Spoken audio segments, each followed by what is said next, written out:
Okay, CNT120, we're looking at two more protocols, and these are part of the addressing and moving data on networks. So we're going to look at IGMP and ARP. IGMP, this is something most likely as you were sitting at home and running Wireshark on your home computer, on your home network, you would probably not encounter. So this is one of those that the book talks about it, but it's hard to kind of see unless you're on a network like this. So we're going to, just like we have before, I'll open my Wireshark over here. I'm going to highlight my NIC, Ethernet 3.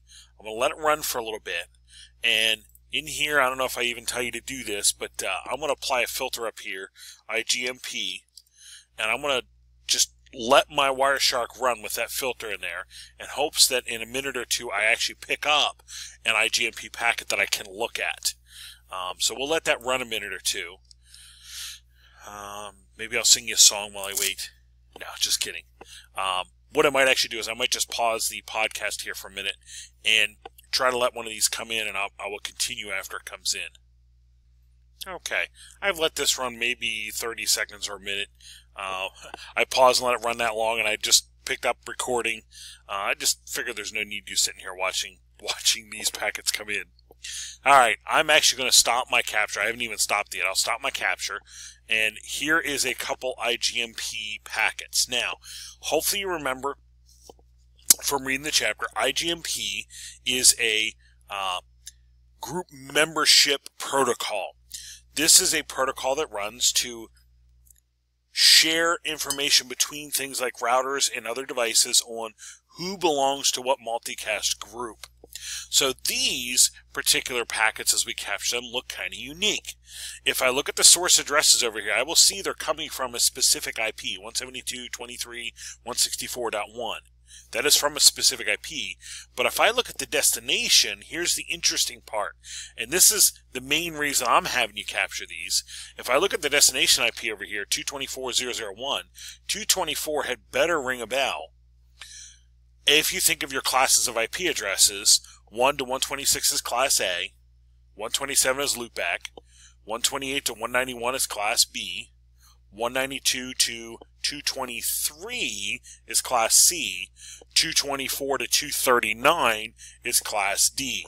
And I actually see a 224 here, and I even see a 239 here.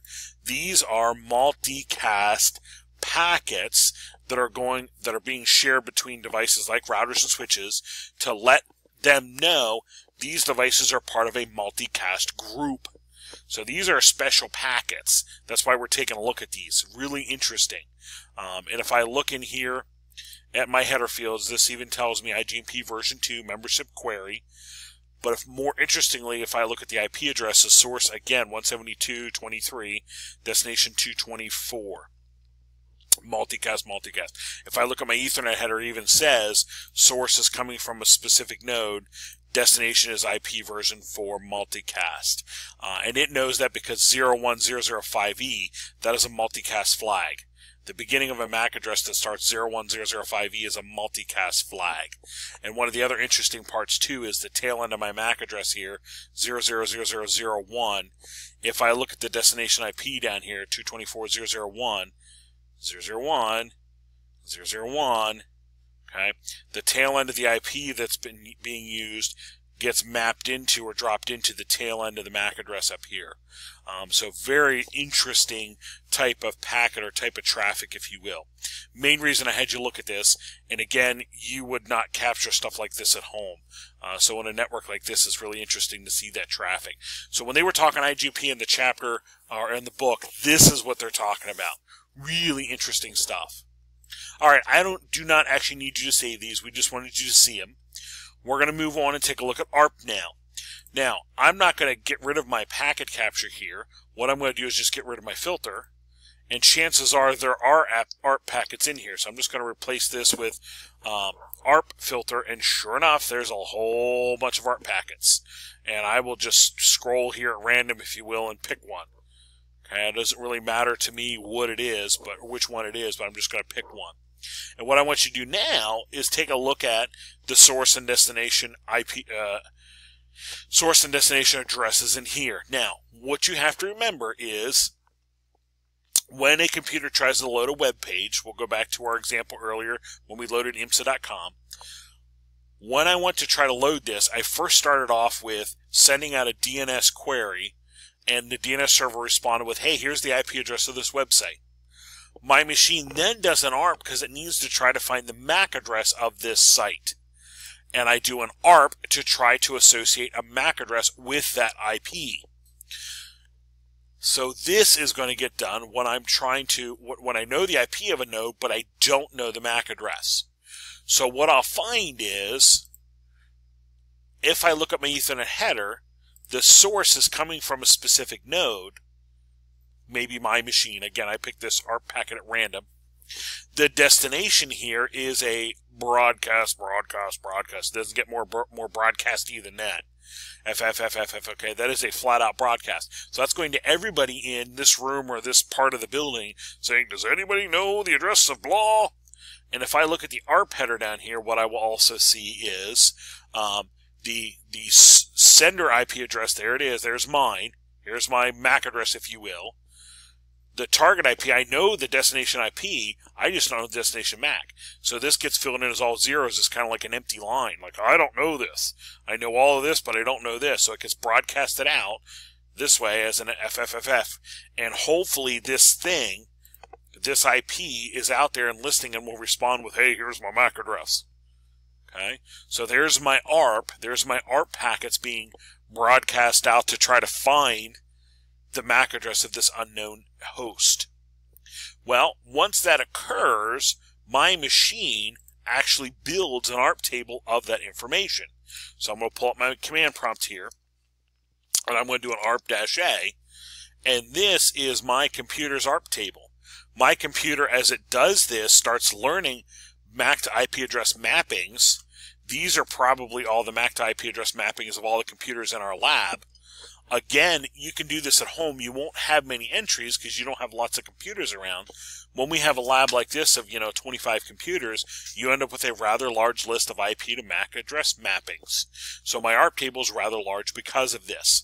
So there is my computer's ARP table of all the IP to MAC address mappings that it has learned by doing this right here. Hey, does anybody know this MAC address? Okay, so there is my ARP and my ARP packets. What we want to do is we do want to save this. I will save this ARP table here. I will just highlight all this jazz and go down here. Get back here. Where'd you get to? Where'd you get to? I don't need all that. So I'll come up here and I'll scroll up a little bit and I'll grab that. I'll hit Enter key. That'll copy it. I'll open up Notepad. And I will paste that guy in there, and I will save this, as I think I tell you, we'll save this as Chap3Lab Windows. So I will do File, Save As. I'm going to put it in my brown folder here, Chapter 3, and I will call it just that. Chap3Lab Windows. So I have that saved. Well, I want to look at the same thing over here on my Mac machine, or my Linux machine. So I will log back into my VM because it kind of sat idle for a little bit. And if I come over here and do an ARP, same thing. Now, this is a virtual machine sitting here not too busy on the network, so it only has one MAC to address mapping, but you see that it's doing the exact same thing. It's actually building its own table as well. Now, I don't know if I can generate any more entries in here, so let's open up a browser real quick. And let me try to open up a web page on here real quick too. We'll try to open the web page and see if we can't get one or two more entries in here.